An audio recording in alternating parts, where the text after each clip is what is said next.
The year is 1980. The Equal Rights Amendment, a bill first proposed in 1923 that would protect gender equality under the U.S. Constitution, has been languishing in legislative limbo for 8 years. At the forefront of the fight to defeat the ERA was Phyllis Schlafly. Among many concerns of Schlafly and Stop ERA housewives was the notion that there would be gender-neutral bathrooms, women drafted into the military, women losing priority in child custody cases, and men abandoning their duties to wives or children. Opposition to the ERA swelled, and even when Congress extended the ratification deadline to 1982, the chances that the required 38 states would ratify seemed slim, especially during the Reagan presidency. The GOP officially dropped the ERA from its platform in 1980, appeasing its socially conservative base, but shocking some moderate Republican women. In 1982, when the ERA failed to meet the ratification deadline, Phyllis Schlafly and over 1,000 of her Stop ERA supporters threw an over-the-rainbow gala at the D.C. Shoreham Hotel to celebrate the expiration of the Equal Rights Amendment and the commencement of a new era of harmony between men and women. Reported the Washington Post, the evening began with a cocktail reception where the predominantly middle-aged crowd of women in silks and chiffons caught their heels in streamers from the balloons on the ceilings. The band played Ding Dong, the Witch is Dead. They ate steak, took pictures of each other, and listened to songs like I Enjoy Being a Girl. And of course, they listened to a bunch of dry speeches. Moral Majority Leader Jerry Falwell was in attendance, as were Richard Viguerie, North Carolina Senator Jesse Helms, and other villains from Lexual Does the 70s. Falwell announced that the next step was to stop abortion. While Ronald Reagan couldn't attend, he did send a congratulatory telegram. A conservative magazine editor remarked, "We're here to celebrate a death, to dance on a grave." Schlafly wasn't fazed when told that the ERA would be reintroduced to Congress all over again. She said, "I'm gonna laugh at them. The ERA's been dead for 3 years." She was right to be smug. The Equal Rights Amendment has been reintroduced repeatedly since 1982 and has never been successful. Schlafly and others would redirect their attentions to abortion and the anti-choice movement, which, as we all know, would be successful by the time I've written and filmed this episode. Back in the decade, carried by the strong, bold shoulders of a well-tailored power suit and Reagan-style conservatism, women had more fun, power, and opportunities than ever before. But they also faced backlash, and most importantly,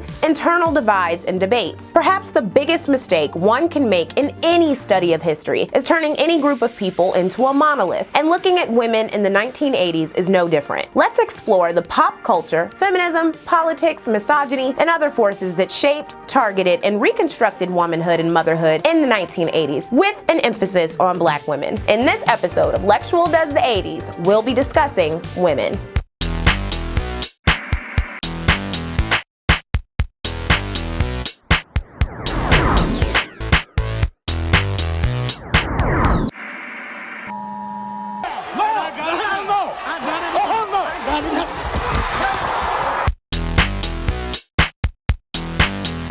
Therefore, I do officially relinquish my title as Miss America 1984. And tell them that he's the God and he's her ruler and he's her master and she must do as he says.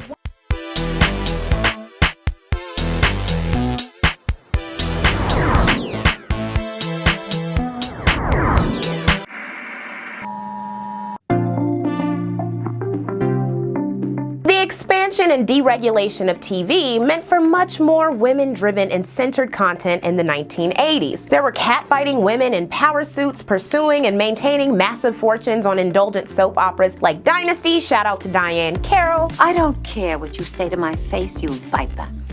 Retract this or I'll cram it down your throat. Will you?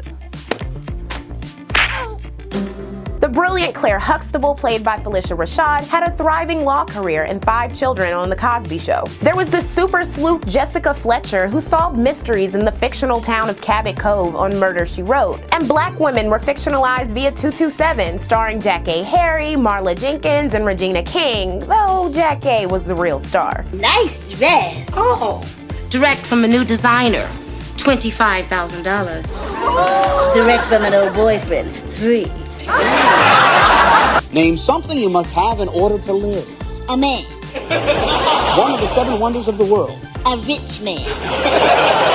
Something that improves with age. A young man. A Christmas present you'd exchange. Oh, man. A condemned person's last request. Amen. Other shows include Designing Women, Murphy Brown, and Roseanne, the latter notable for depicting a white working-class matriarch who was fat, loud, and non-typical. My favorite show of the era, The Golden Girls, began airing in 1985, and it made older women the stars. What do you mean you had 56 boyfriends? You told me you were a virgin till you got married. Hey, you can have a boyfriend without having to go all the way. You cannot.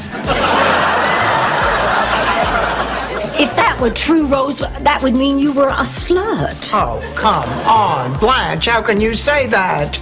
So the woman had 56 boyfriends in 1 year. She's not a slut. Thank you, Dora. She is the slut.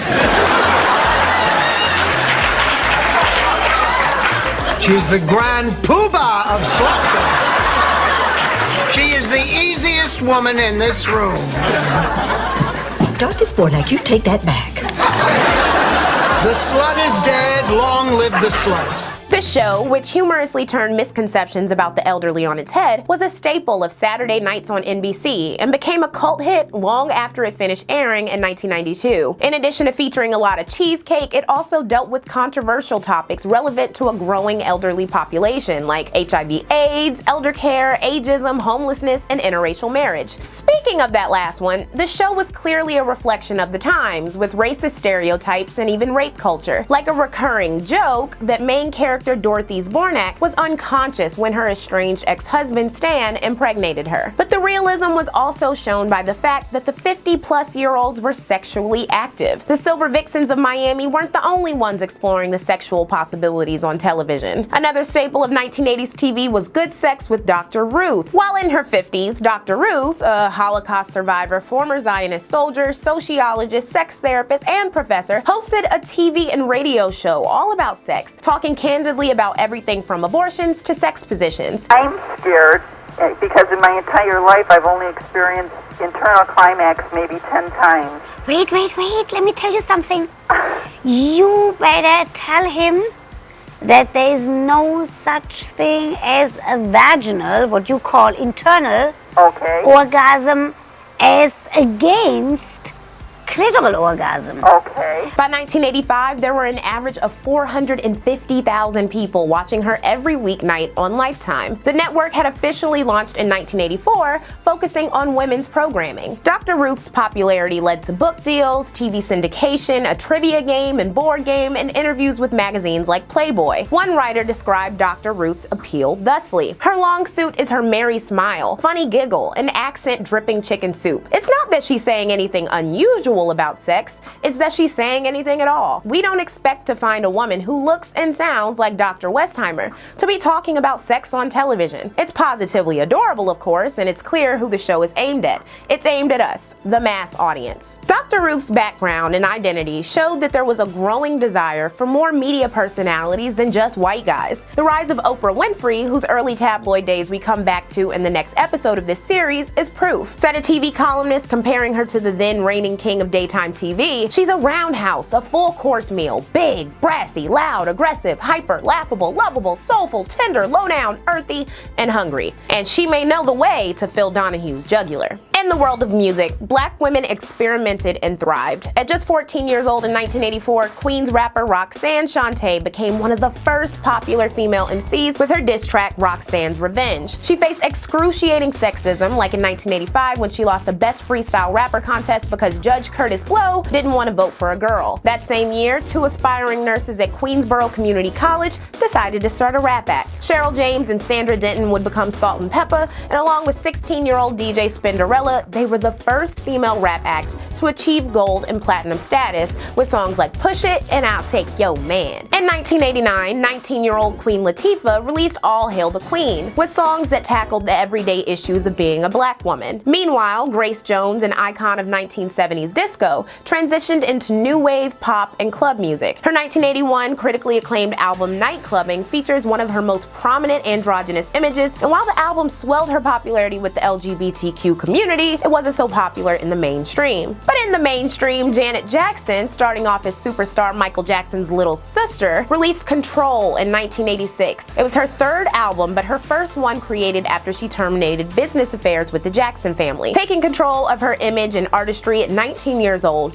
the best-selling 5-times platinum album gave us such hits like Control, Let's Wait a While, The Pleasure Principle, Nasty, and When I Think of You. Her album was empowering, sexual, and perfect for the energy of the 1980s. Janet would follow the triumph of Control in 1989 with Janet Jackson's Rhythm Nation 1814, which addressed social issues and will become the best-selling album of 1990. Outside of music and TV, women were showing it was a new era in sports as well. Impossible any female can run that fast. It's legal.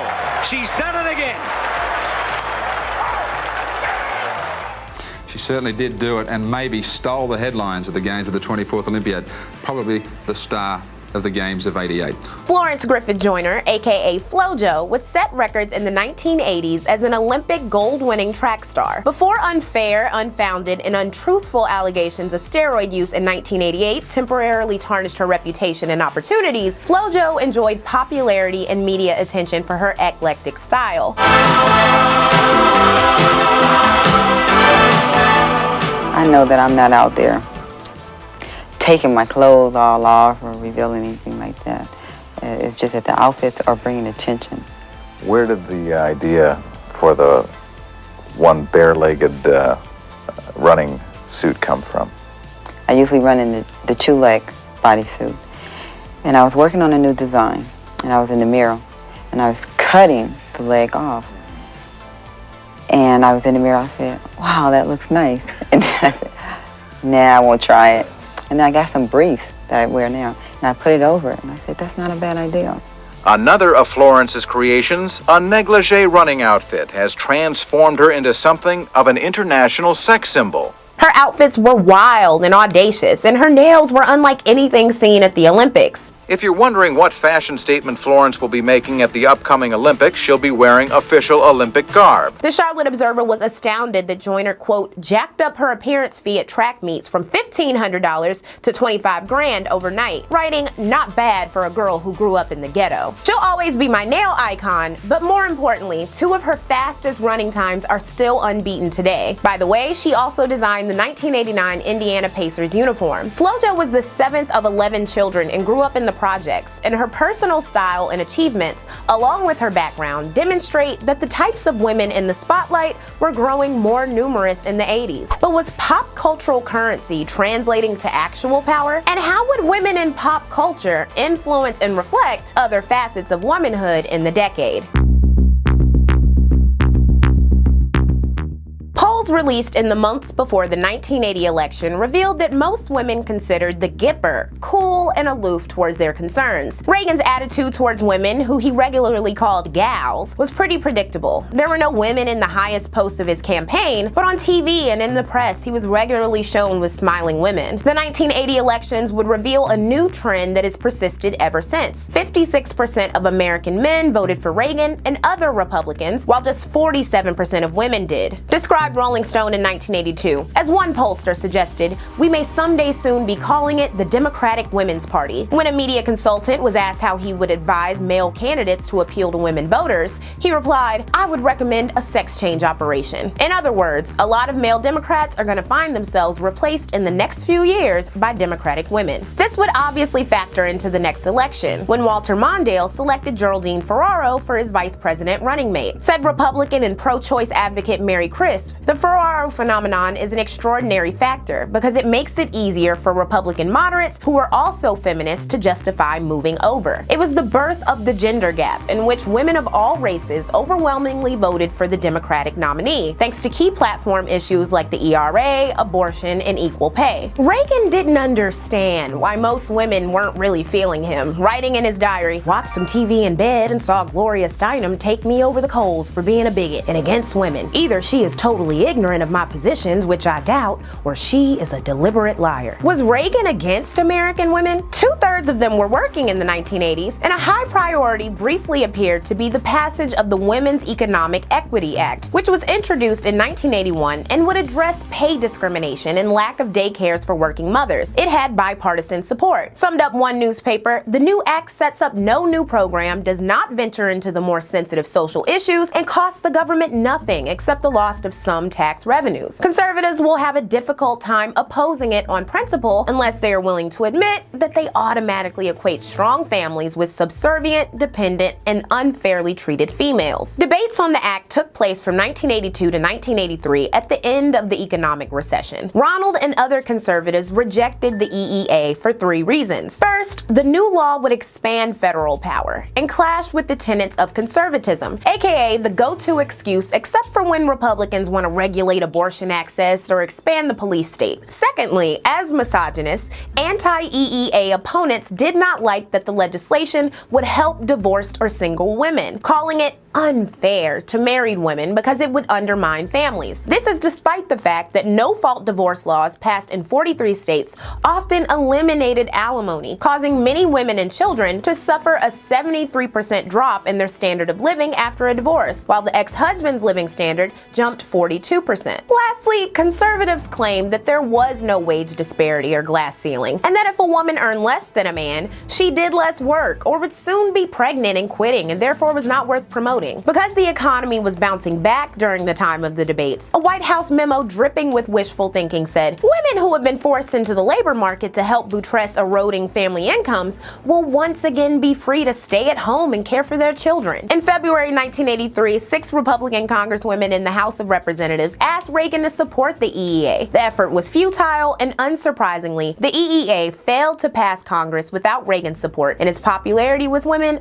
further eroded. Remember those budget cuts we discussed in episode 2, like to food stamps, Medicaid, energy assistance payments in the winter, disability programs, summer programs, etc.? Those impacted a lot of mothers. Under Reagan, over 60% of the adults in poverty were women. Also, the number of children living in poverty started going up again for the first time since the 60s. And speaking of children, a confounding moment in Reagan's presidency surrounding women is on the topic of abortion. Reagan was the first sitting president to publish a book, 1983's Abortion and the Conscience of the Nation. If you think this book was about women's rights to safe and legal abortion, I got bad news for you. While Reagan was staunchly anti-choice, he did nominate Sandra Day O'Connor to the Supreme Court. Reagan's advisors begged him to retract O'Connor's name after conservative backlash to her pro-choice leanings, and Reagan refused. This was a slight slap in the face to Phyllis Schlafly, who had unsuccessfully lobbied the president for a job as Secretary of Education, Under Secretary of Defense for Policy, and most egregiously, a seat on the Supreme Court. If you're someone who wants to find the good in literally anybody, perhaps Reagan's greatest contribution to mankind is never giving Schlafly any of those positions. Still, Reagan would also pick William Rehnquist and Antonin Scalia to the Supreme Court, both of them fierce abortion opponents. Despite the failure of the ERA and the EEA, most of the power and influence women attained in the 80s would be through their own means, local arenas of power, and grassroots organizing. Take Black women, who were beginning to see new success that was previously unavailable to their female ancestors. Their labor demographics were also starting to change. In 1960, 60% of all Black women were service workers compared to 20.3% of white women. By 1989, only 27.3% of Black women were in service positions compared to 16.1% of white women. The pay disparity was very real, with women of all races earning an average of 33 cents less than men an hour at the start of the decade, and race, of course, often made the disparity worse. Though many of the Black women who left service found better pay, only 23.1% went into better paying professional or technical work. Most went into retail, though some went to work for themselves. In 1980, Black women owned almost 27,000 of the country's businesses, or 11.5% of all Black businesses and 3.5% of women-owned firms. These numbers would only grow. At the end of the decade, 31% of Black women who graduated from high school enrolled in college, up up from 29% in 1980. Out of nearly 500,000 elected officials in America in 1987, 6,700 were black and 1,560 were black women, or 0.3% of the total. The overwhelming majority were Democrats, though there were vocal black Republican women too. There were black female mayors of tiny towns of less than 1,000 like Oneida Blackwell in Mayersville, Mississippi, and there were black women mayors in cities with populations over 50,000 like Lottie Shackelford of Little Rock, Arkansas, for 1 year because of an appointment, and Jessie M. Ratley of Newport News. Ratley lost her re-election because she drew heat for wanting to expand low-income and affordable housing into white and upper-class areas. Behind the rise of black women in elected positions were black female voters across the board. At the Republican National Convention in Dallas in 1984, there were 2,234 total delegates. Of the 36 black delegates present, 32 were black women. At the Democratic National Convention, black women were 388 of the 710 total black delegates. Interviews of black women leaders of the time showed they felt slighted by the 1984 elevation of both VP nominee Geraldine Ferraro and presidential hopeful Jesse Jackson. Said Shirley Chisholm, "Black women are not considered for anything important in this country. Neither the black movement nor the women's movement have been able to address themselves particularly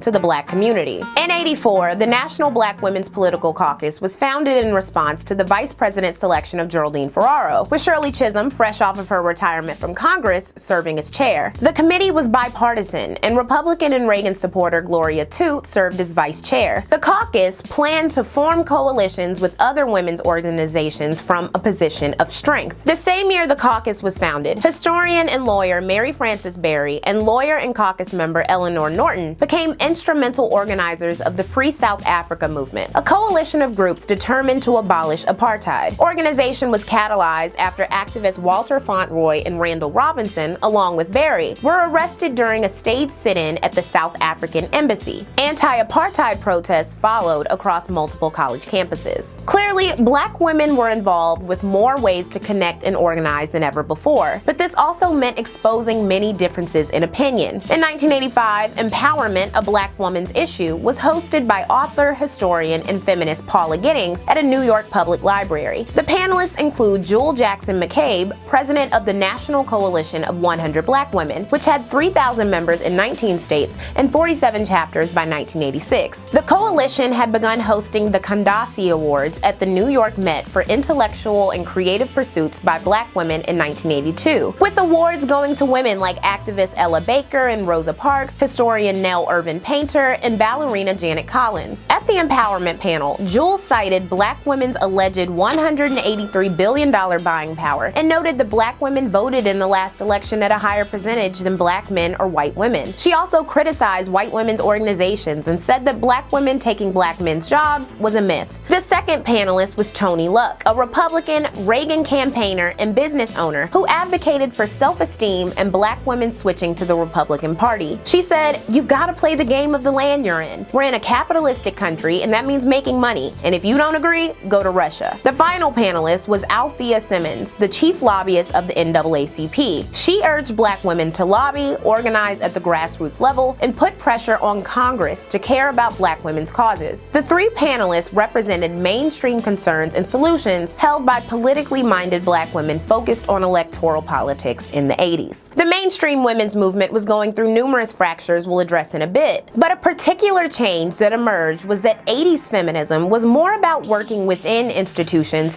in a systematic, moneyed fashion rather than relying mainly on direct action protest. This effective mobilization within the system, along with a softened image, attracted more women who identified with feminist ideas but not the term feminism. Between 1979 and 1982, the National Organization for Women established 81 new PACs in 40 states and increased its membership to over 220,000. That year, women who once voted at lower levels than men were now voting at roughly the same level. Lee Atwater, the diabolical Republican strategist and blues music appropriator, warned his party about the looming gender gap. But briefly, the mainstream consensus was to underestimate women's organizing. After the ERA failed ratification and newspapers began discussing the death of feminism, and scholars wondered what America would look like post-feminism, several women's groups got busy. When Now raised $2 million to help elect candidates in line with the renewed ERA push and other women's issues, its declaration that we'll remember in November created 46 new political action committees in 27 states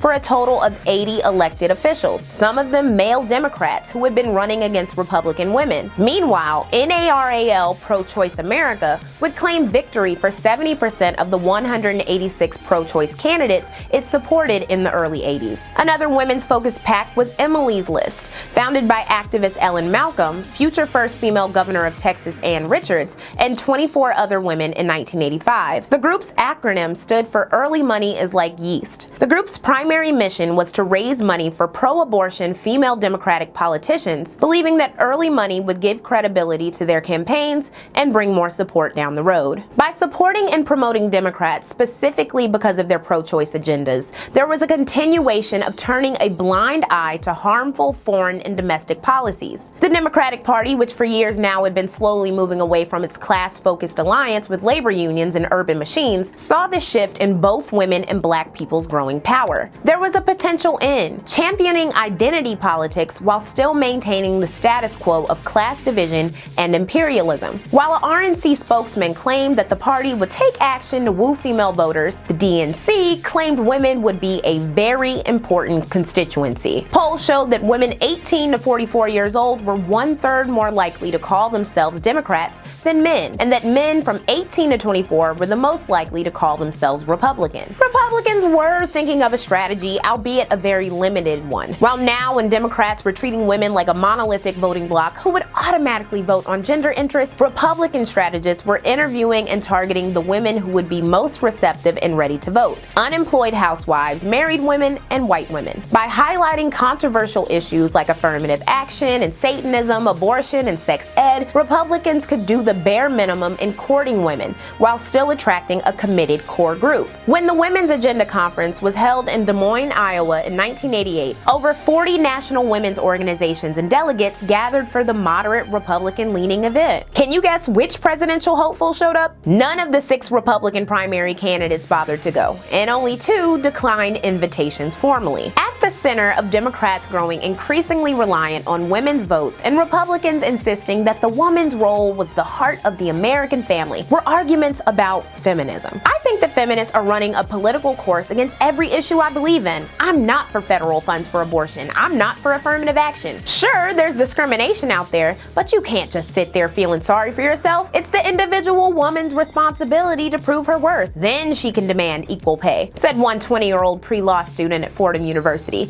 typical of women reaping the benefits of feminism, but not identifying with the label or various causes. While the 70s had seen a growth in acceptance for the so-called women's lib movement, with politicians across the board paying lip service to gender equality, the 80s saw pro-woman being equated with anti-family. The moneyed and politically feminist women poured capital into electoral politics, but their success signaled to some that the angry and abrasive feminists who remained were complaining about nothing and stepping off the deep end into misandry. Feminism, never adopted by the majority of American women, would continue to impact them and inspire them into action and reaction as the ideology itself and its leaders fractured, changed, and grew. In January 1981, the New York Times announced that in the spring, over 200 courses about women would be offered in the city at various colleges, writing, "Some of the courses are those you'd expect: women in America, marriage and the family, history of women, and then there are women's bodybuilding, dealing with compulsive eating, small building superintendency, even pest control, food sanitation." Such a whopping list of courses reveals the changes going on in higher education. According to the census, women began to outnumber men on college campuses in 1979.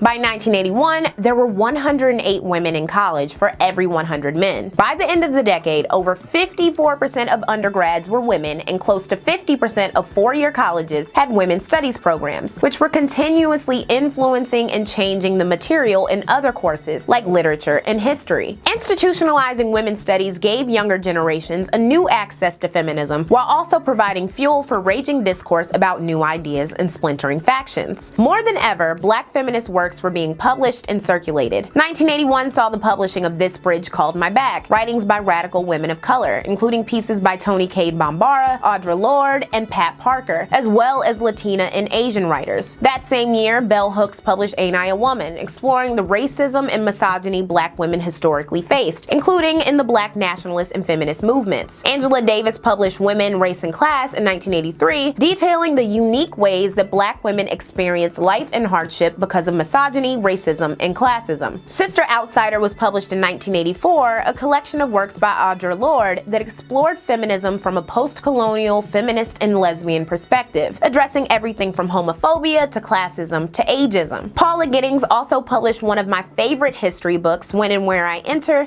The Impact of Black Women on Race and Sex in America, a thorough work detailing black women's existences as well as their political actions and social habits through the centuries. This flurry of black women publishing books was also accompanied by a new feminist framework, womanism, which is more broadly intersectional than the former term. Though it has changed in meaning and interpretation for years, it was first used by Alice Walker in 1979 and later expanded in 83 with her writing that womanist is to feminist as purple is to lavender. Tellingly, to believe that women deserved equality with men did not mean you and all other feminists saw eye to eye on every other issue. As rape culture discourse gained new legitimacy, one of the biggest splinters among feminists, predictably, was about sex. Women Against Pornography, or WAP, had been founded in 1976 by Andrea Dworkin and Catherine McKinnon. And through the 80s, the group organized rallies and attempted to claim that pornography was a civil rights violation against women. By extension, women in all forms of sex work were infantilized as incapable of choosing to participate and told that their occupations, strip tease, phone sex, escorts, etc., should be eradicated, if not completely criminalized. Their reasons for being in sex work, escaping abuse, paying for healthcare or college, providing for loved ones, etc., were too often irrelevant to sex-negative feminists. Class was often stripped from the conversation, as were sex workers themselves. Like everyone else in the 80s, the realities of female sex workers were undergoing a number of changes. For starters, recessions and economic downturns, like the one in the late 70s, early 80s,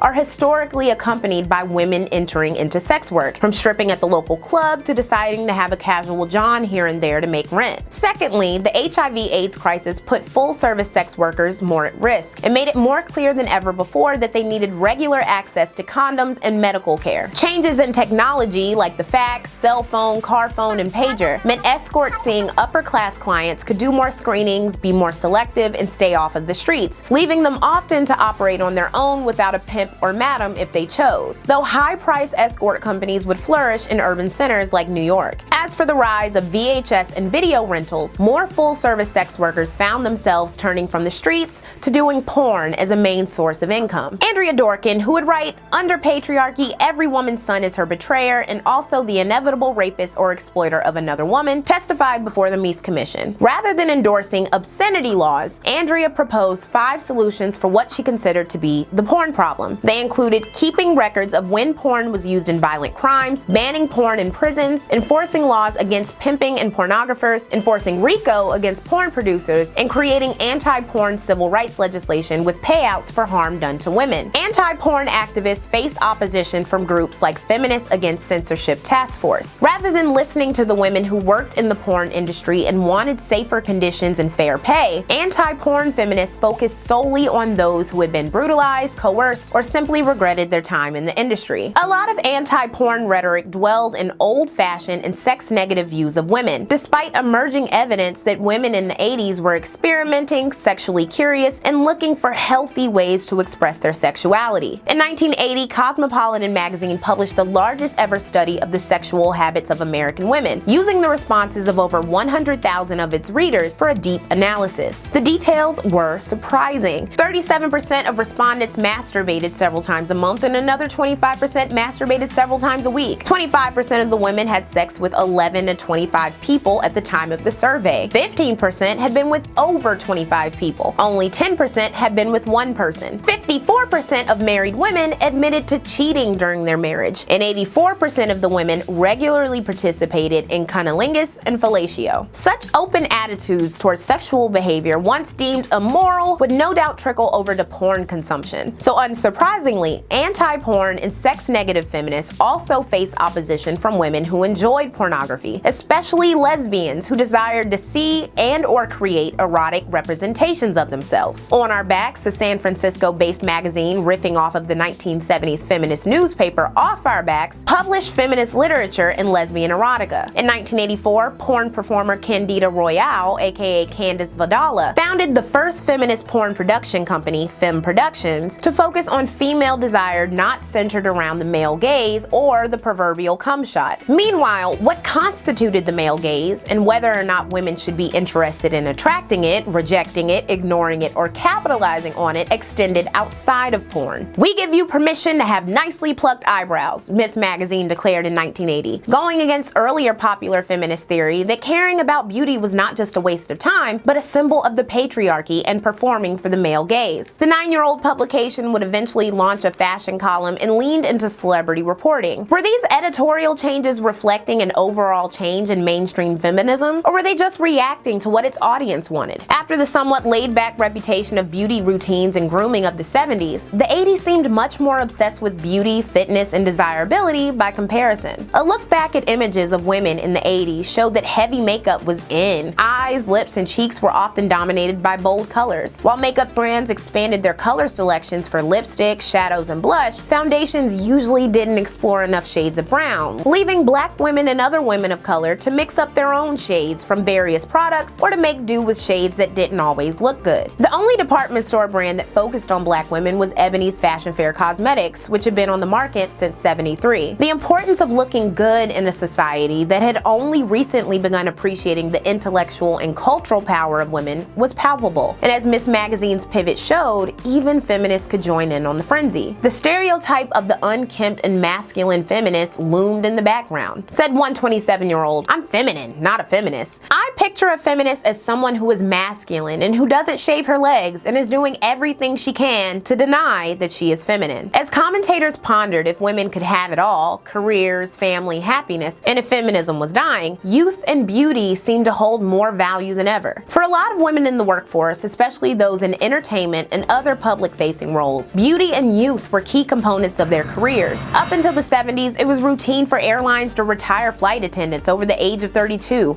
or can them if they gained too much weight. On TV, news reporters were told to wear certain blouses or skirts, made to dye hair, and could be fired for gaining weight. For black women, standards were even more strict, with news anchors like Dorothy Reed in San Francisco being temporarily fired by her ABC affiliate in 1980 because she refused to remove her cornrows. After protests by clergy and the local chapter of the NAACP, Dorothy compromised with producers and got rid of multicolored beads on the braids in exchange for wearing them plain. When the publicity died down, the station fired her in the fall and she ended up at a black-owned radio station, making 1/3 of the pay she had been making before. The same year of the cornrow controversy, 37-year-old Kansas City anchorwoman Christine Kraft was demoted from her position 8 months into her 2-year contract at KMBC TV when a focus group said she was too old, too unattractive, and wouldn't defer to men. Said a consultant, "Let's spend 30 seconds destroying Christine. Is she a mutt? Let's be honest about this." Christine left to do the news at another station, but in 1983 filed a lawsuit against the parent company, citing fraud as well as sex discrimination. The station hired Kraft for her journalistic abilities, so why demote her over her looks? "We'll never have our female Walter Cronkites without pioneers like Christine Kraft," said Gloria Steinem. The discrimination discourse was happening at the same time that news was leaning more heavily into entertainment and soft news, meant to soak up as much advertising dollars as possible.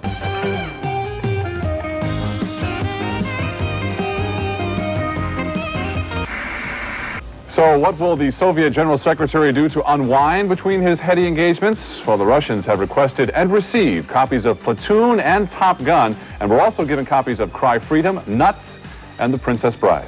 Who the fuck cares? There was a lot more fluff. Wrote one observer, television anchor people are not news people. They're good-looking people hired to read the news, which is written by an ugly person on another floor of the station. The execs who fired Kraft claimed that viewers were so distracted by her appearance that they were not paying attention to her news reports. Before her lawsuit played out in court, Kraft's former bosses offered her $9,500 and all the clothes they had bought for her to wear on air as a settlement, telling her she would never win. After 2 trials in which both juries ruled in her favor and awarded her money, Kraft said, "It's no fun being known as the world's ugliest anchorwoman, believe me." It should be noted that juries juries did not agree with Christine's grievance that her male co-anchor made more than her. A third trial would eventually overturn her wins, and the Supreme Court would refuse to hear an appeal, though Sandra Day O'Connor issued a supportive statement. When Kraft quit her new reporting job and embarked on a lecture tour and wrote a book, she was called opportunistic. She said, "I'm not a feminist, I'm a reporter, but there seem to be people out there who want to hear what I have to say." The Christine Kraft incident showed what women in certain professions could stand to lose if they did not participate in beautification or embody beauty standards, and no doubt this could take an extreme mental toll. The 1983 death of singer Karen Carpenter briefly put a spotlight on anorexia nervosa, which caused papers like the New York Times to remind people that it wasn't a new disease. Experts noticed an uptick of girls and young women dealing with eating disorders like anorexia and bulimia, though unhealthy binge diets seemed baked in the 1980s culture. Think the cabbage soup diet, the Beverly Hills diet, and liquid diets. In the early 80s, the Food and Drug Administration and experts disagreed on the usefulness and safety of diet pills like Aperdrine and Dexatrim, which were causing health complications for some users. And as for bulimia, it had only been classified in 1979. In the early 80s, it was appearing in approximately 40 of every 100,000 people, though this would decrease by the end of the decade when eating disorders were being taken more seriously. What you are watching is a cake consuming a woman.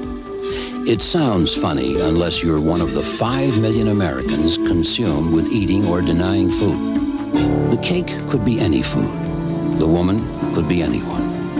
If you or someone you care about needs help, call the Advanced Eating Disorders Treatment Program today. Existing alongside the unhealthy fad diets, low-fat promises, and diet pills was a growing fitness industry. In 1980, female bodybuilding was officially recognized by the International Federation of Bodybuilding, and women would carve their own niche during the decade. Actress and activist Jane Fonda originally did ballet as exercise, but an injury in the late 70s led her to aerobics. After becoming obsessed under the tutelage of Lenny Kasdan, she released Jane Fonda's workout in 1982 at the age of 45. Not only did the tape end up boosting VCR sales by being one of the top-selling and rented tapes for 6 years, but it spawned an empire. Jane would release 24 videos over the next few decades, selling a total of 17 million copies to fund her political activism. For people who needed more than a tape, aerobics and jazzercise studios were opening in abundance. And between 1981 and 1985, 25 million Americans would attend a class. Aerobics was overwhelmingly white, female, and middle class, and for many women who hadn't participated in exercise since high school or college, if they even did sports or regular exercise then, 1980s fitness culture was appealing because it promised camaraderie, self-esteem, and body transformation. That last one is especially important. So how'd you gain the weight? I ate a lot. No, you said 50 pounds. You shouldn't let that happen to you. You're very pretty. You know what? No, I don't want to hear. Let me tell you this. Let me tell you something. Pretty girl and you're single. You must lose the weight. I'm going to. You know what? We are now AM Chicago.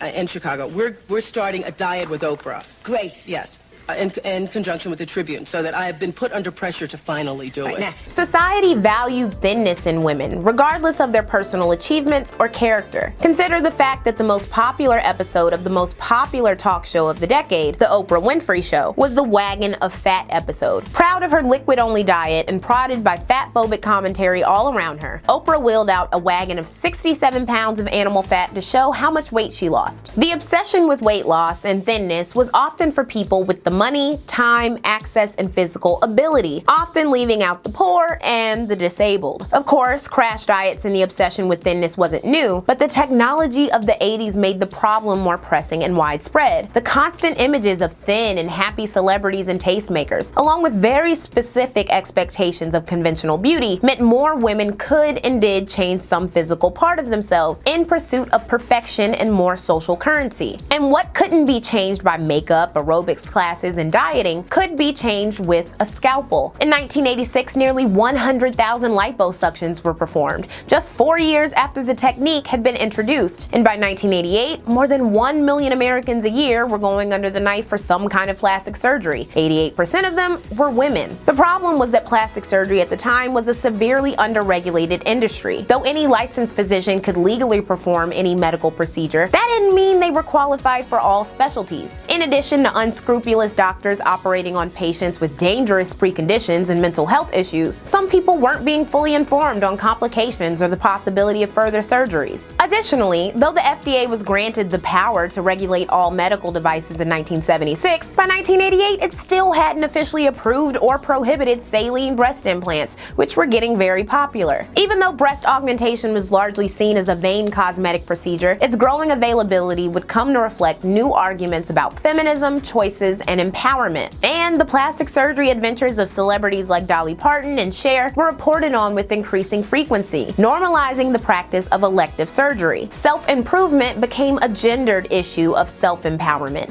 especially because of years of the premium placed on beauty. Suggested one writer in Miss, plastic surgery was a way of reinventing yourself or a strategy for women who dare to take control of their lives. This attitude of submitting to beauty expectations in order to better thrive and survive was seen in another area of concern for women, the workplace. In this arena, it was not only important to dress for success and don your best power suit with the strong shoulders, but it was all too common to let misogyny roll off of one's back to get ahead. Said an embarrassed 25-year-old stockbroker in New York, "When I first started this job, someone told a sexist joke, and then he said, 'You're not a libber, are you?' I said, 'No, I'm not a libber,' and then I wanted to kill myself." But what exactly was a libber or feminist? It depended on who you asked. There were sex-negative feminists and sex-positive feminists. There were lesbian feminists and homophobic feminists. There were feminists who believed womanhood to be boiled down to genitalia, and those who believed it was a feeling. Those who believed it was a way the world treated you because of your sex, and those who believed it was a performance based on societal expectations. There were white feminists, intersectional feminists, and religious feminists. There were atheist feminists. There were those who rejected marriage as an institution and those who wanted equitable marriages with or without traditional gender roles. There were those who were anti-capitalist and concerned with the issues of women elsewhere in the world and those who were not. There were those who demanded gender-exclusive privileges and those who did not. Take the economist Sylvia Ann Hewlett, who said when fighting for maternity policies, "I was told by some feminists if women wanted equality with men, they could not ask for special privileges." In contrast, National Women's Political Caucus leader Ann Lewis said, "We will not enter the workforce as imitators of men. We will not deny the fact that we have children, and yes, think about them during the day. We bring those values with us." Despite the various ideological differences, which could clearly be its own video series, as is so common in American politics, feminists were gelled together as one. Women who embodied any kind of struggle, even if they themselves were not feminists, like Christine Craft, were lumped together with actual feminists. And feminism's wide-reaching and diverse ideas, often misinterpreted in a highly conservative country living through Reagan mania, caused a wider rejection of feminism, or at least the label. And by the mid-80s, media reports were wondering about the fallouts of feminism and how it had affected American women. Surveys and polls consistently showed women agreeing with feminist beliefs, but rejecting the label. Some women were figuring out that they could enjoy an a la carte style feminism, demanding to be taken serious in their workplaces, wanting their own bank accounts, having access to birth control, etc., without labeling themselves feminists. They could pragmatically achieve what they wanted, money, happiness, whatever, in a world slightly less misogynistic than the decade before, without provoking unappealing comparisons to stereotypical, unkempt man-haters with no style of positivity. Said one 20-something, "I feel badly for feminists.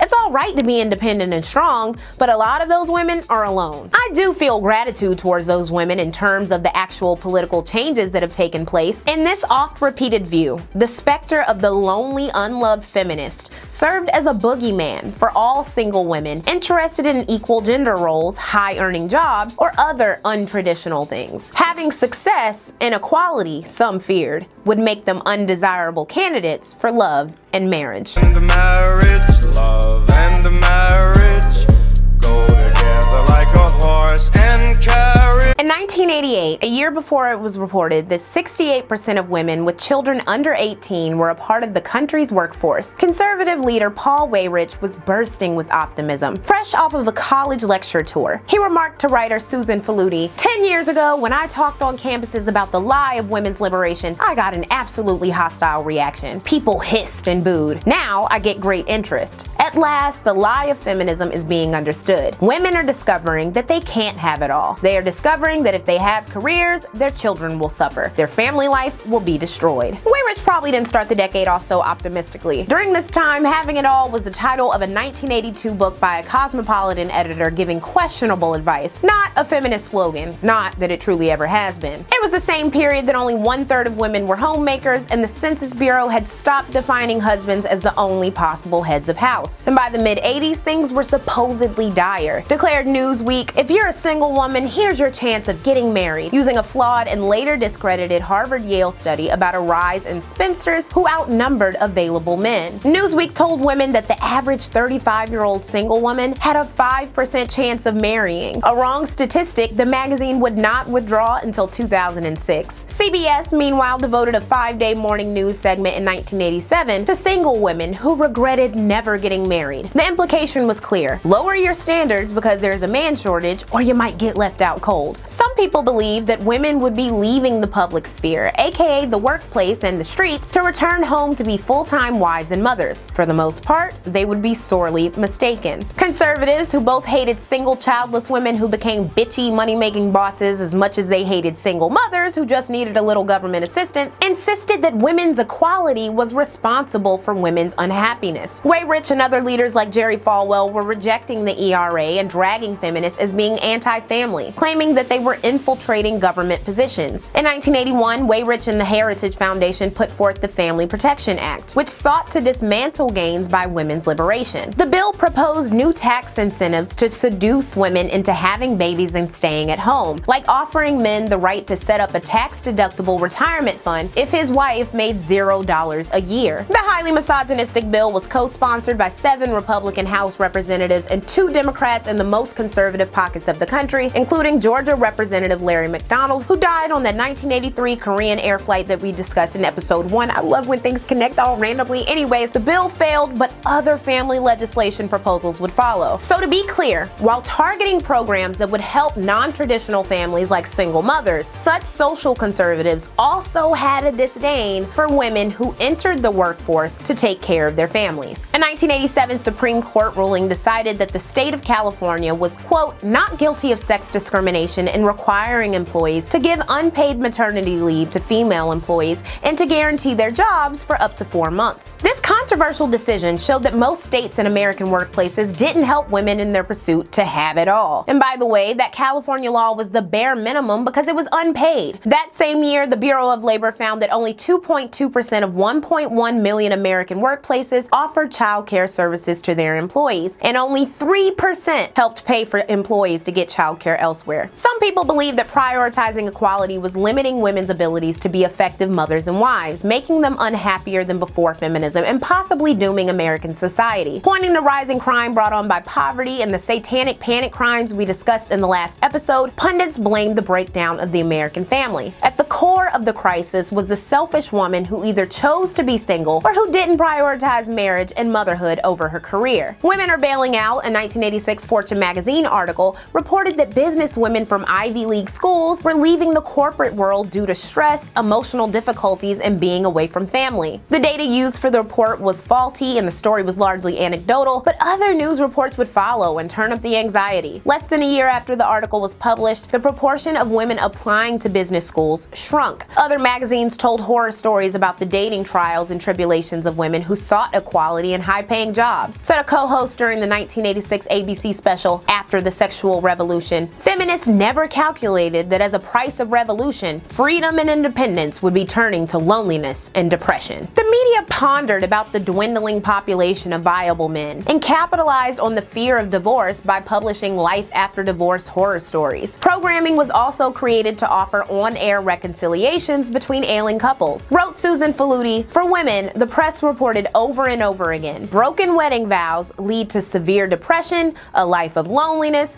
and an empty bank account. But for single women, the situation was characterized as even more dire. At the rescue were getting married quick guides, dating seminars, and a revival of dating shows like Love Connection. Let's meet another man who chose the date from our video library. He enjoys skiing and photography, and he was a finalist in the Playgirl magazine's Ideal Man of the 80s contest. A relic of the era and precursor to internet dating was VHS dating, in which eligible bachelors and bachelorettes made shameless bids with mini biographies and pickup lines. Hi, I'm Maurice. I'm an executive by day and a wild man by night. Hi, my name's Monroe. You've probably already noticed that I have incredibly blue eyes. Hi, my name is Phil. Most of my friends call me Big Phil. Okay. I like to talk to people deep into the night. I play guitar. I'm Eitan. Hi, I'm Fred.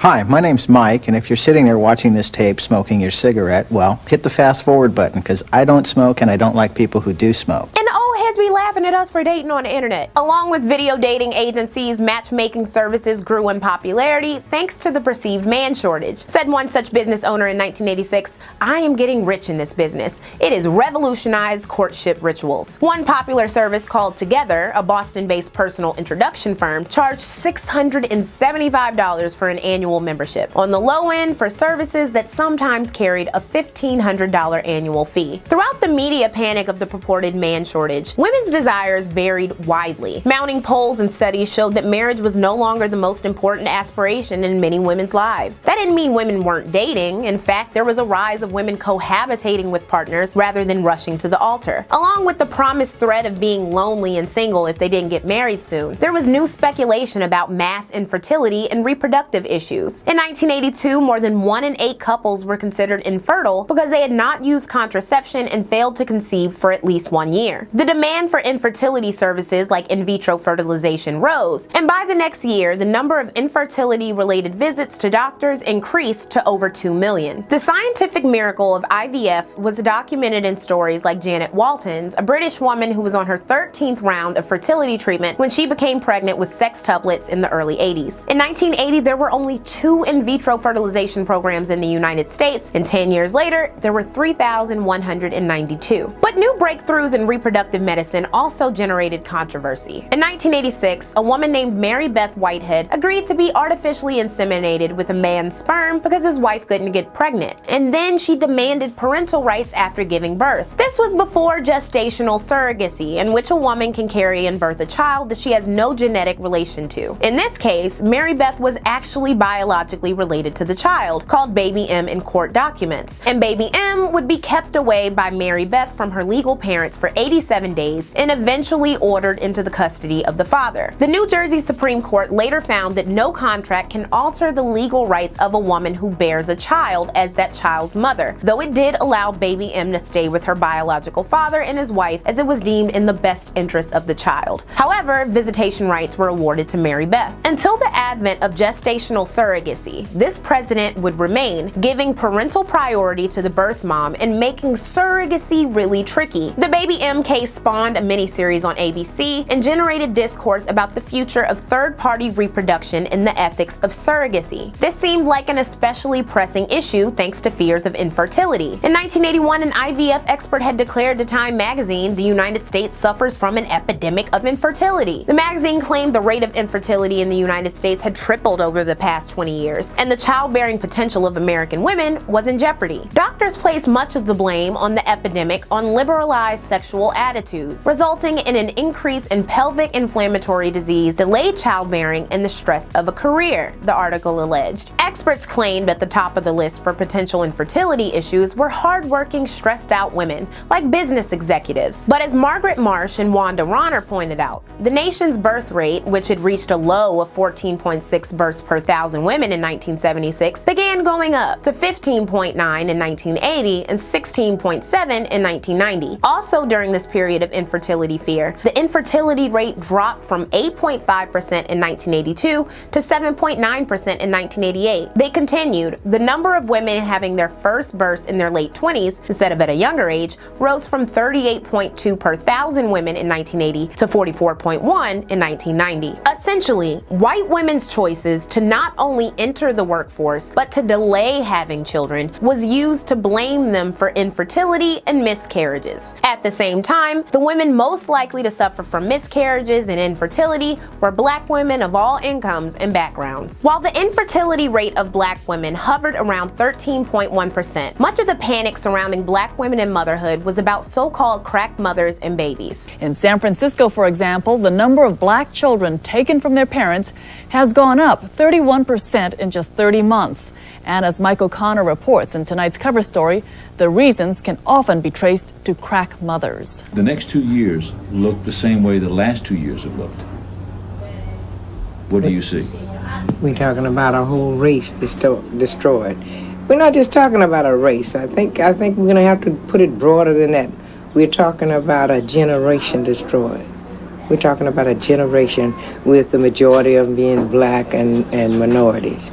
By the mid-'80s, around the same time Reagan wanted to secure funding for the disastrous war on drugs that would incarcerate millions of black people for drug-related offenses, there was a lot of empirical research showing that fetuses exposed to crack cocaine would be born with and would live with disabilities. TV shows and articles fanned the fears that a large generation of disabled crack children would be a future tax burden, demonstrating intense ableism. But this aversion to helping the disabled wasn't the only line of reasoning used to single out crack-addicted women and their babies. There were theories that crack babies were a new biological underclass who would become criminals, exhibit sociopathic behavior, and fill prisons. A couple things are important about this. First, the speculation of increased crime from crack babies coming of age in the following decade added to already existing desires to punish the dealers and users of crack cocaine through mass incarceration. Secondly, because crack use was linked to black people, the dehumanized users were less likely to receive not only sympathy, but actual resources for getting and staying clean while pregnant. Third, as pointed out by Bethany L. Van Brown, pregnant mothers who have used crack cocaine often used other drugs and alcohol, and they lacked proper nutrition and medical care. Crack use was bad, but it was worsened by legal drugs and medical inequity. And the use of the drug was especially targeted because of its association with black people. It would not be apparent until years later how badly exaggerated the early empirical research was, and that most people exposed to cocaine in utero did not have permanent disabilities. In actuality, the most dangerous drug for fetuses in utero is a legal one that didn't send millions of black men and women to prison during the battles of the drug war: alcohol. Drinking alcohol while pregnant had not become widely taboo until after 1981, and even still, it didn't carry the same stigma as crack. The other aspect of black motherhood dominating discourse were single moms and teen moms. Moynihan was right 21 years ago, declared a white female columnist in 1986, referring to the controversial 1965 report asserting that female-led households and single mothers were destroying the black community. The report had spurned accusations of racism at the time, but during the 80s, more and more leaders were rethinking the report because of the rise in crime. At the time of the Moynihan report, the percent of children born out of wedlock was 25%.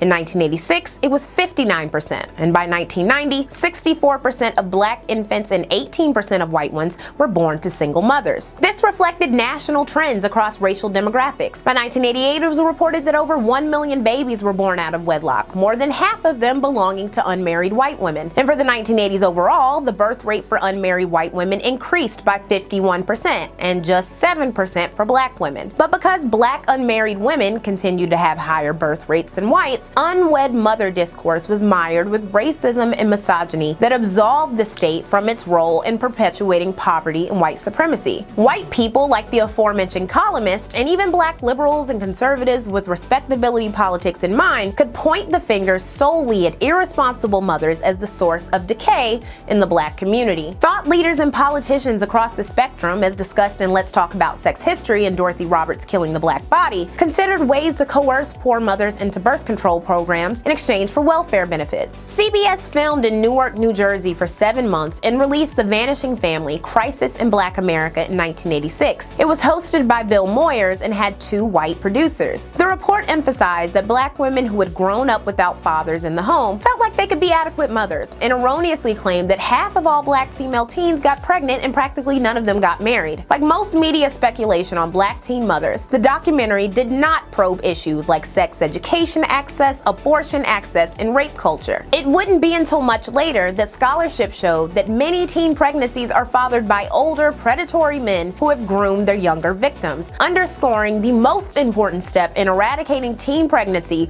was, and still is, the targeting of male predators emboldened by a society with a seriously entrenched rape culture. Oh, and like sex ed. In broader 1980s discourse, the fact that most black teen birth rates were highest in southern states with a lack of sex education and abortion access was glazed over. The proliferation of misinformation about birth control and abortion was pretty important, yet under-discussed. For example, while 16 black thought leaders signed a document calling for reproductive freedom in 1989, theories that abortion was black genocide and that birth control pills caused infertility were not uncommon among large groups of black people, especially in the South. There were activists like Dr. Mildred Faye Jefferson. In 1980, she had helped the National Right to Life Committee start a PAC to lobby for anti-abortion candidates. And as a socially conservative Republican, she unsurprisingly opposed the ERA and welfare. Reagan once wrote her a letter saying, "You have made it irrefutably clear that an abortion is the taking of a human life. I am grateful to you." You remember those in-school birth control clinics we discussed in the last episode? Discourse about those were all over the place too. A snapshot of 4 different leaders in a 1986 Ebony magazine exemplifies this. An important religious leader supported sex ed in schools but opposed contraceptives being available. A congressman sponsored a measure to put family planning clinics and child care centers in schools. The president of Planned Parenthood, Faye Waddleton, agreed. And then a Catholic bishop opposed both sex education and contraceptives. Clearly, black teen motherhood, both preventing and dealing with it, was contentious. But what about the discussion around black women's marriage rates, or lack thereof? Special cultural circumstances were glazed over. Men of all races are more likely to marry when they are economically stable and receiving good benefits. Less access to capital means less resources for a sustainable marriage. Roughly 20% of births to black single mothers have been attributed to a lack of economic opportunities for black men, as well as the odds of fatal violence they faced in and outside of their communities. Next, the falling marriage rate of single mothers could also be attributed to a rejection of the shotgun marriage tradition. Before a move towards egalitarian rights and opportunities, it was in a woman's best interest to marry when unexpectedly pregnant, to secure a future for herself and the child, even if the father was abusive, a rapist, or otherwise undesirable. Better access to money and opportunities, as well as a rejection of potentially controlling situations or abuse, meant more women being okay with co-parenting or single parenting despite the stigma. And DNA testing, which became more accurate in the 80s and would be mainstream by the 90s, would allow more women to take fathers to court for child support, aka attaining security without ever needing a marriage. When it came to the male dating pool available to black women looking to marry, outside of the violence killing black men and the mass incarceration system putting them away in jail, the interracial dating rates of black men were also left out of the conversation. 122,000 black men were married to white women in 1980, a number that would grow to 150,000 by 1990, and has since doubled to over 355,000 in the last decade. Comparatively, black women who were married to white men was 45,000 in 1980 and 61,000 by 1990. Today, the number is around 196,000. Lastly, when the 1980s marriage rate of black women was discussed, very rarely were contemporary observers noting the amount of black women who were lesbians, asexual, aromantic, or survivors of sexual and or physical abuse who abhorred the idea of marriage and romantic relationships. Instead of looking at all of these components, black women were regularly grouped all together as selfish abortionists, selfish havers of children they couldn't afford, undesirable, sexually promiscuous, and unwilling to compromise or be submissive to the men willing to date them. That last one was an especially potent theory, spawning books like The Black Man's Guide to Understanding the Black Woman by Shahrazad Ali, a Muslim divorcee and mother of 12. The 1989 $10 180-page paperback was controversial and generated a bunch of coverage in black news and later the mainstream. Like much of the podcast material being pushed today, it was highly hypocritical and misogynistic, comparing black women to wild savage boars who needed to be tamed for the good of the black community, along with putting the majority of the community's problems on the mistreatment of black men at the hands of their mothers and other women in their lives. Wrote Ali, although not lazy by nature, she has become loose and careless about herself and about her men and family. Her brain is smaller than the black man's, so while she is acclaimed for her high scholastic achievement, her thought processes do not compare to the conscious black man's. Her unbridled tongue is the main reason she cannot get along with the black man. If she ignores the authority and superiority of the black man, there is a penalty. When she crosses this line and becomes viciously insulting, it is time for the black man to soundly slap her in the mouth. Something tells me Miss Ali would do really well on TikTok nowadays, and that she would even be on something like The Breakfast Club, but that's just a wild guess. Reported the New York Times, a few black-owned bookstores around the country, including the Liberation Bookstore in Harlem, have refused to sell it. Though some black booksellers refused to carry the self-published work, it was popular in less formal sales, like on street vendor tabletops in bustling black neighborhoods. Ali reported selling over 100,000 copies in the first year alone. Detailed and appalled reviewer for the South Florida Sun-Sentinel, Ali, whose husband died in 1985, says she has a new man, one she openly shares with another woman. Almost every woman shares her man with another woman. I'm just open about it. I don't live a lie.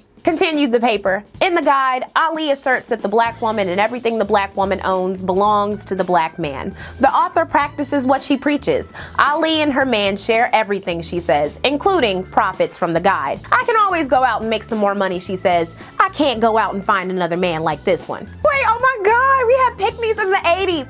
No, like she would really do well on TikTok, wouldn't she? Some black people were pissed that the book generated coverage in white media, with writer Mel Watkins saying, Ali's arguments are exaggerated and gratuitous, and the media treats all this as if it were meaningful, as if they represented some important viewpoint. Watkins had no way of seeing the thousands of positive reviews the book has on the internet in the present, but much of the misogynoir Ali extolled was evident in the unpleasant media coverage and depictions of black mothers and the attitudes seeping from hip-hop music. It was relevant to 1980s attitudes and still relevant today. She doesn't say spanking, sir. She says smacking in the mouth very specifically. Have you ever seen a person in hysteria? Have you ever seen a person that has in such a psychotic state that it takes a strike to bring them to reality? The pain is actually an awakening process. Quote, if she ignores the authority and superiority of the black man, there is a penalty. When she crosses this line and becomes viciously insulting, it is time for the black man to soundly slap her in the mouth.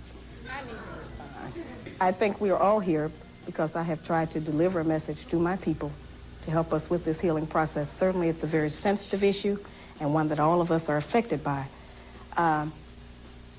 We cannot deny that the black man is beating us. He's killing us, he's murdering us, he's stabbing us, he's doing horrible things to us every day that we live. Domestic violence in the black community is at an all-time high.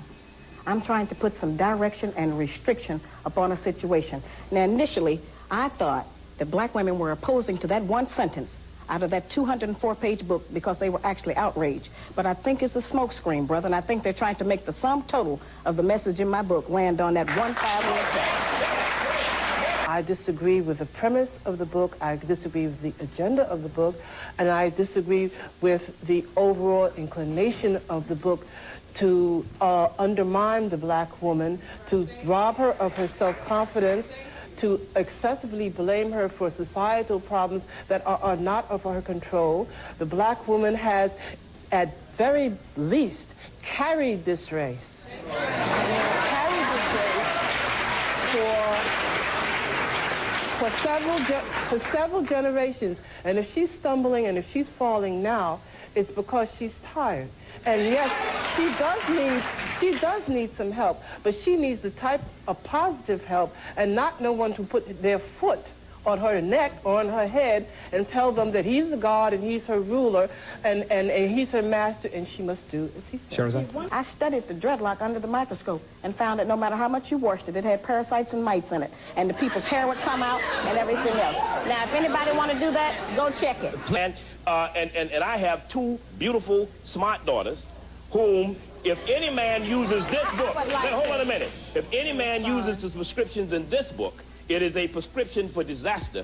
I will tell my daughters, if anybody ever smacked them in the mouth, come tell Daddy. I'll deal with it. By the way, this episode of Geraldo featured a very young, still very misogynistic Jesse Lee Peterson. And while internalized misogyny was nothing new, the controversial media tour that Ali embarked on would add fuel to the fire and clearly demonstrate that there was a lucrative lane for misogyny thinly veiled with Afrocentricity, aka the pick-me hotepism flourishing online today. Ali would appear on Sally Jesse Raphael, Phil Donahue, and Geraldo Rivera, 3 names we'll be coming back to in the next episode of Lectual Does the 80s. White women who sought divorces or abortions or reprioritized marriage and family were similarly seen as abandoning their duties to their race. As they made up the bulk of conservative religious forces and were seen as needing protection from liberal ideas about life and motherhood, they grew to greater prominence in the conservative movement. While often amalgamated together as one, socially conservative Republican women and neoconservative Republican women saw and navigated the 80s quite differently from one another. Socially conservative women were reared and nurtured to see womanhood as servicing others and putting family first, which was at direct odds with women who wanted it all or who put career over family, like Republican women in business, real estate, and the stock market, who were concerned with lower taxes and other economic issues primarily. Republican women who were high income, higher educated, and less religious tended to be egalitarian and permissive on social issues. A May 1984 meeting of 70 professional members of the RNC's National Women's Coalition concluded that while they disagreed with Reagan on a number of women's issues, they agreed the state of the economy overrode those concerns. While the economy came first, those Republican women were the ones most likely to agree with legal abortion, daycare centers, and divorce, while their socially conservative counterparts rejected those ideas. For instance, Republican Mary Crisp founded the National Republican Coalition for Choice in 1989. Meanwhile, the organizing of socially conservative women was interesting because they often felt a kind of liberation in their organizing duties. Noted one observer from anecdotal interviews with homemakers in 1981, "In my interviews with blue-collar homemakers, many young mothers felt trapped by around-the-clock childcare, isolation from adults, and were bewildered about many problems of child-rearing. Through organizing and getting into the action for the family, these socially conservative women could socialize or even build careers without arousing the ear of conservative leaders." Beverly LaHaye was renowned among conservatives and evangelicals for authoring a sex manual with her husband in the 70s and starting Concerned Women for America, a political action committee. In the early 80s, CWA had 150,000 to 500,000 members in 2,000 chapters. So powerful was she that by the 1988 elections, her opinion on Pat Robertson versus George Bush for the Republican primary was reported on in the mainstream. There was also Tammy Faye Baker, whose televangelist fame, trademark makeup, and surprisingly tolerant attitude for gay people granted her mainstream appeal. Her decision to interview Steve Peters, a gay man living with HIV/AIDS, was shocking in the evangelical community. And if you need someone to pray with, if you need someone just to talk or to hold your hand across those many miles, I just want you to know that there'll be someone here that is here at PTL 24 hours a day to tell you that we love you and that we care. And well, I love you, Tammy. And we're praying for you. I look forward to meeting you in person. Oh, God bless you, and we want you to beat this disease. I will, with Jesus' help. God bless you, Stephen. Thank you very much. Connie Marshner, a right-wing darling who worked for the Heritage Foundation and wrote articles and monographs opposing things like government subsidies for childcare, said, "I'm no good with kids and I'm a terrible housekeeper. To me, it's very unrewarding, unfulfilling work." While she worked to advance right-wing causes of the traditional family, the married mother of four had her own apartment and spent much of her time traveling and giving speeches while her husband watched the kids. She explained, "What I'm doing has real tangible rewards." Paul Weyrich, patriot of the American family, tried to convince Connie Marshner to keep working and traveling and giving speeches in early 1988 when she was pregnant. "But I thought mothers were supposed to work in the home and put their families first." Clearly, women were important to the conservative movement, and standing up for Christian standards of femininity and the family granted conservative women a bit of cushion from misogynistic disdain and often gave them a sense of purpose and approval. As we've discussed, many people were content in the notion that women couldn't have it all, and that there would be large-scale returns to traditional gender roles and family values, despite evidence to the contrary. Because of this, it became easier for people to reject feminist causes or accusations of inequality. It didn't matter if women made less than men, for example, because many women were happy giving up careers to be wives and mothers. When it came to sexual harassment for some, it was viewed as the price to be paid for a bit of gender equality. If you want to work so badly, learn how to deal with men. They listen to all his problems. They do their best to please. And even if they run the show, he gets paid for their ideas. Great work. And so long as he's alive, from 9 to 5, they'll take it all they can. Miss Rhodes, come in here. But what will go on when the light finally dawns that it's time to get back at that man? Miss Rhodes. In the 1980 comedy 9 to 5, 3 female employees lived out their fantasies of workplace vengeance and gender equality, launching Dolly Parton into mainstream fame, critiquing sexual harassment and gender discrimination, and inspiring the following diary entry from Ronald Reagan, who saw the movie for Valentine's Day in 1981 with Nancy. Funny, but one scene made me mad. A truly funny scene if the 3 gals had played getting drunk, but no, they had to get stoned on pot. It was an endorsement of pot smoking for any young person who sees the picture. Imagine that being the main takeaway and not like the horrid realities of women in the workplace. Before the term sexual harassment was coined in 1975, courts viewed male offenders as individuals. But feminists and later studies exposed that there was a systemic power imbalance that enabled sexual harassment. A study of 2,000 executives released in 1981 found that most men didn't agree that many of the 14 presented sexual harassment scenarios were actually harassment. In 1986's Mentor Savings Bank versus Vincent, the Supreme Court ruled that sexual harassment was a form of sexual discrimination that created hostile work environments, giving women more ammo than ever before to take their employers to court. By the end of the 80s, more than 3/4 of the nation's Fortune 500 companies instituted formal anti-sexual harassment policies. Though HR would in theory help women who were sexually harassed, future exposés would show that the culture persisted. Recall the ashamed women's libber who suffered through misogynistic jokes earlier in the episode. With the backlash facing feminists and women who rejected traditional femininity, it became easy for them to adopt a silent survival tactic due to the possibility of retaliation or harm. The Reagan administration essentially okayed that harm when he gutted the Equal Employment Opportunity Commission, which had heard 34% more complaints of gender discrimination in the start of the decade than the late 70s. Women had grown increasingly comfortable with reporting discrimination, but when Reagan fired the head of the EEOC, black feminist lawyer Eleanor Norton, and replaced her with Clarence Thomas, it symbolized retribution. Reagan cut the commission's budget, allowing Thomas, a noted hater of affirmative action and future symbol of sexual harassment, to scrap and weaken guidelines. The military, which during the 70s women's lib movement had allowed more women to join,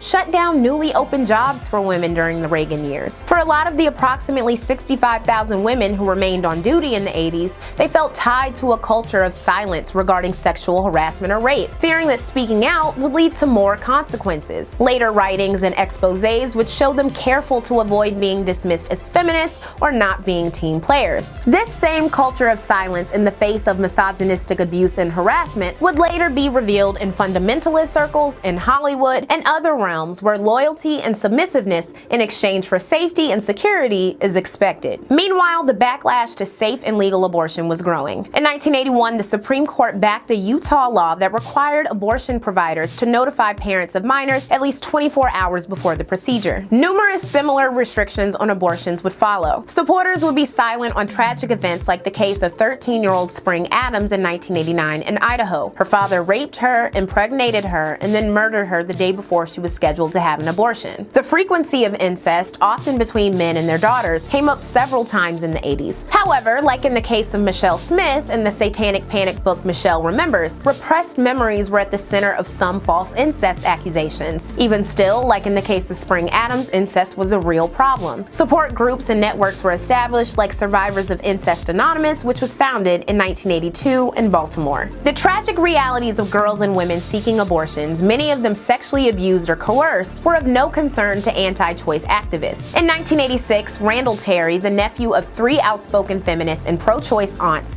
began planning Operation Rescue with the intent of padlocking abortion provider doors. His group eventually moved into violent blockades of abortion provider entryways. Randall was staunchly anti-abortion, anti-feminist, and anti-divorce. He said he hates radical feminists and believes that homosexuals and adulterers should be shunned as immoral. Terry also opposes use of birth control pills and intrauterine devices as killing babies and says allowing minors to obtain contraceptives is a tyrannical intrusion into parents' rights. I can't resist mentioning that one of Terry's adopted sons would come out as gay, one daughter would convert to Islam, and another daughter became a teen mother twice by the age of 18. And Terry would also divorce his wife for a younger, prettier one, so yes, he's a hypocrite. Randall Terry attracted a lot of men similar to him who felt disenfranchised by women's rights and reproductive freedom. By 1987, Operation Rescue members were violently accosting abortion seekers and providers, picketing buildings to prevent entry, and harassing women. The next year, Operation Rescue had earned $300,000 in donations that year alone, or about $700 $941,000 in today's money. By 1989, there was a mailing list of 35,000 and over $900,000 in donations, or $2.1 million in today's money, were collected. All of the leaders and half of the participants of Operation Rescue were 20 to 30-something-year-old white men in lower income brackets. I really feel strongly that abortion is murder,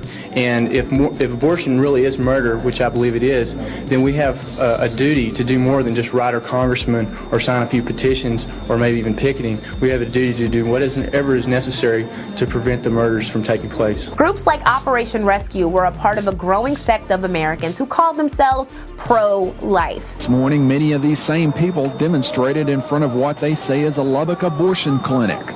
A group of pro-choice advocates were on hand for a counter-demonstration of their own.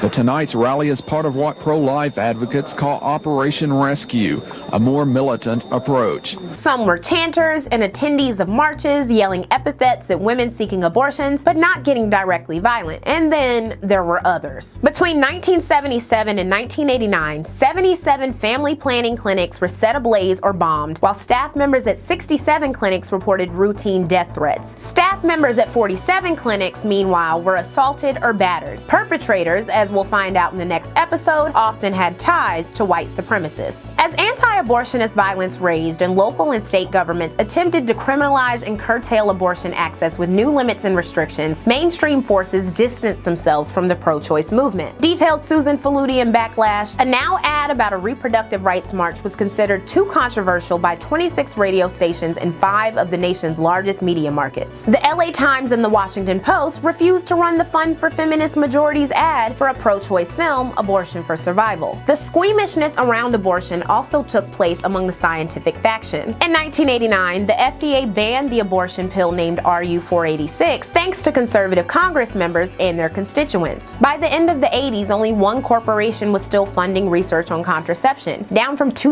in the 60s and 70s. No insurance companies were willing to cover clinical testing, and abortion pill testing and development also stopped. It's impossible to untangle misogyny from anti-abortion activism and violence. To try to do so would mean ignoring the rape culture that made abortion demand so high. In 1989, psychiatrist Dr. Mary P. Koss said, 10 years ago, there was no convincing evidence that acquaintance rape existed, although counselors suspected it. Today, the situation is dramatically different. Stories of rapes on college campuses increased in the 80s, which was unsurprising because more women attended schools and rape culture continued to go unaddressed on a wide scale. A 1986 New York Times piece deemed gang rape a rising campus concern. The 1990 book Fraternity Gang Rape, Sex, Brotherhood, and Privilege on Campus detailed the prevalence and general acceptance of gang rape in college fraternities, in which many rapists, not at all deterred by heavily intoxicated or even unconscious female victims, would line up, in their words, to pull a train. While it's one of the most brutal forms of sexual assault, gang rape wasn't the only problem. In 1987, the FBI reported 227 forcible rapes on college campuses, a number that was most likely blighted by underreporting and a lack of investigations, with experts estimating that only 1/5 of college campuses reported rape statistics. A growing community of scholars and medical professionals called for colleges to be more transparent and to create anti-rape policies and education programs. Others called for increased security protocols and escorts, which many campuses would scramble to do after high-profile incidents. Reported The Times in 1989, at the University of Southern California in Los Angeles,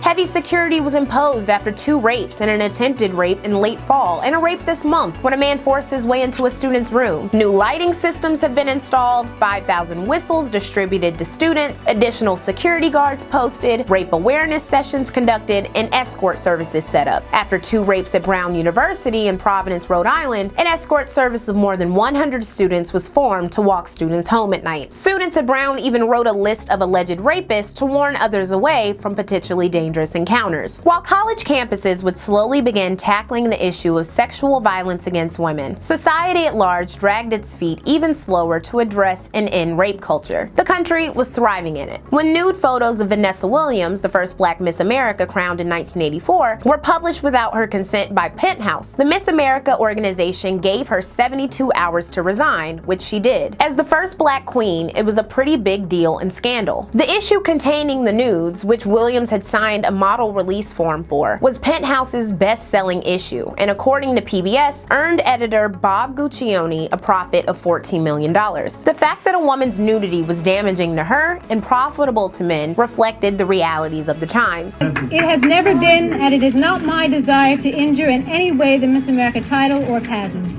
I feel at this time I should expend my energies in launching what I hope will be a successful career in the entertainment business. I feel my new career will be the greatest challenge in my life. Therefore, I do officially relinquish my title as Miss America 1984 to the Miss America pageant. Vanessa Williams would be slandered, humiliated, and blackballed for over a decade and wouldn't receive an apology from Miss America until 2015. Rape kits for collecting evidence were created by rape survivor Martha Goddard and first used in Chicago in 1978. By 1982, they were available in New York. In 1984, the DOJ gave Goddard the funds to travel the country and help other states implement rape kit programs. While rape kit use increased, the rate at which rape kits would be tested, achieved when a cop or prosecutor requests DNA analysis, was disappointing. DNA tests were extremely expensive, so only cases with high chances of adjudication, or those who had the most sympathetic victims, were tested. In the present, over 100 to 200,000 backlogged rape kits are estimated to be collecting dust in storage facilities, with hundreds dating back to the 80s. And in the rare cases where women's rapists were convicted in court, public scrutiny was still harsh. There were 6 pleas of innocence yesterday in New Bedford, Massachusetts, in the case of the barroom gang rape of a young woman 12 days ago. 4 of the young men were previously charged with aggravated rape. The 2 others were indicted yesterday as accessories. They're accused of either holding the woman down or removing her clothes. In 1984, when 4 of the 6 men who gang raped 24-year-old Cheryl Arujo in a New Bedford, Massachusetts bar were convicted, an estimated 7,000 to 10,000 protesters marched in New York in solidarity with New Bedford protesters. Nearly 20,000 signed petitions asking for the rapists to be treated with light sentences. Much of the support came from the Portuguese community, who felt the rapists were railroaded because of their ethnicity. Predictably, the case would bring out both misogyny and xenophobia. Hustler magazine issued art calling New Bedford the Portuguese gang rape capital of America. Cheryl's name and address were aired during the trial that got coverage on CNN for up to 3 hours a day for a month, wrote Gabrielle Bruni for Esquire. Defense lawyer Edward Harrington asked her, "If you're living with a man, what are you doing running around the streets getting raped?" Arujo was severely ostracized in New Bedford and eventually fled to live in Florida, where she died tragically in a 1986 car accident. 2 years later, a film based on the case, The Accused, was released. The star was notable victim of stalking, Jodie Foster. Arujo's attackers all served less than 6.5 years in prison. With the treatment of rape victims who had viable proof and even confessions like Cheryl Arujo, it's no wonder that contemporary studies say that roughly only 3% of women reported sexual assault in the 80s. For those who did, they faced unending scrutiny and an often unscrupulous press that exploited the worst rumors and theories for titillated viewers. The case of Tawana Brawley was an event that cast further doubt on rape victims. In November 1987, 15-year-old Wappingers Falls, New York resident Tawana Brawley, who had been missing for 4 days, was found in a garbage bag near her former apartment. Her body had racial slurs on it and she was covered in feces. She accused a group of white men of raping her. Brawley initially had support from the black community, with Louis Farrakhan leading a march in support of her, even Bill Cosby offering $25,000 for successful tips on the case. Civil rights activists C. Vernon Mason, Alton H. Maddox, and Al Sharpton were key supporters, and their allegations that the state government was covering up for the alleged white rapist fanned the flames of contention. Sharpton notoriously got into it with core leader and conservative Roy Ennis on the Morton Downey Jr. show in 1988.